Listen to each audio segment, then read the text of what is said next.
एक बार एक छोटी सी बच्ची हाथ में मिट्टी की गुल्लक लेकर के भागती हुई एक दवाइयों की दुकान पर गई। वो काफी देर तक वहां पर खड़ी रही, लेकिन दुकानदार का ध्यान उसकी तरफ नहीं गया क्योंकि और भी बहुत सारे लोग खड़े हुए थे। उसने दुकानदार को कई बार बुलाया, लेकिन वहां पर भीड़ इतनी थी कि दुकानदार का ध्यान उसकी तरफ गया ही नहीं। और फिर उस बच्ची को थोड़ा सा गुस्सा आया तो उसने अपनी मिट्टी की गुल्लक लेकर के वहीं काउंटर पर जोर से रख दी, जिसके बाद में जो दुकानदार था और जितने भी लोग खड़े थे वो सब उस बच्ची की तरफ देखने लग गए। और फिर उस दुकानदार ने उस बच्ची से पूछा, बेटे आपको क्या चाहिए? तो वो बड़े ही भोलेपन से बोली कि मुझे एक चमत्कार चाहिए।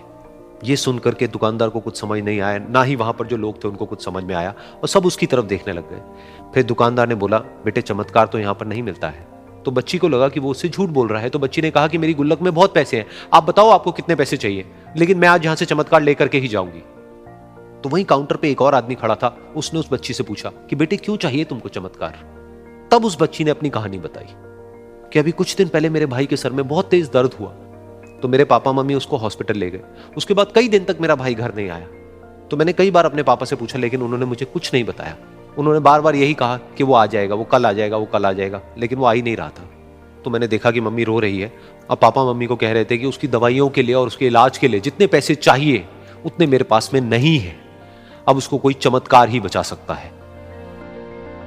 तब मुझे लगा कि अगर मेरे पापा के पास में इतने पैसे नहीं भी हैं तो क्या हुआ, मेरे पास में तो है। तो मैंने जितने भी पैसे जोड़ रखे हैं वो सारे लेकर के मैं इस दवाई की दुकान पर आई। फिर उस आदमी ने उस बच्ची से पूछा, कितने पैसे हैं तुम्हारे पास में? ये सुनते ही उस बच्ची ने अपनी गुल्लक उठाई, जमीन पर फेंकी और तोड़ दी और पैसे गिनने लग गई। बाकी सब लोग खड़े होकर के उसको देख रहे थे। थोड़ी देर बाद उसने सारे पैसे अपने हाथ में इकट्ठे किए और बोली, मेरे पास में पूरे 19 रुपए हैं।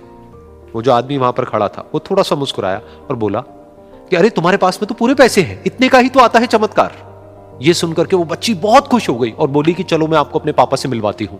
बाद में पता लगा कि वो आदमी कोई आम आदमी नहीं था, बल्कि एक बहुत बड़ा न्यूरोसर्जन था, और उसने सिर्फ 19 रुपए में उसके भाई की सर्जरी करी और कुछ ही दिन बाद वो ठीक होकर के घर वापस आ गया। फिर कुछ दिन बाद वो बच्ची, उसका भाई, उसके पापा, उसकी मम्मी चारों एक साथ बैठे हुए थे और बात कर रहे थे। तो उसकी मम्मी ने उसके पापा से पूछा कि अब तो बता दो ये चमत्कार आपने किया कैसे?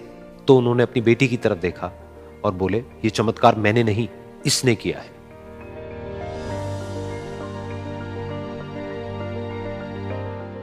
तो यहां पर एक बहुत बड़ी बात है जो हम उस छोटी सी बच्ची से सीख सकते हैं कि जिंदगी में कभी कभी ऐसा होता है कि हमको कोई रास्ता नजर नहीं आ रहा होता है और हम लोग हिम्मत हार जाते हैं। तब हमारे अंदर एक बच्चा होता है जो कोशिश करने से कभी भी पीछे नहीं हटता है।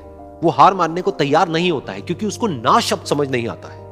वो बच्चा जिसके लिए कुछ भी नामुमकिन नहीं है, क्योंकि वो हर हाल में कोशिश करता ही रहता है।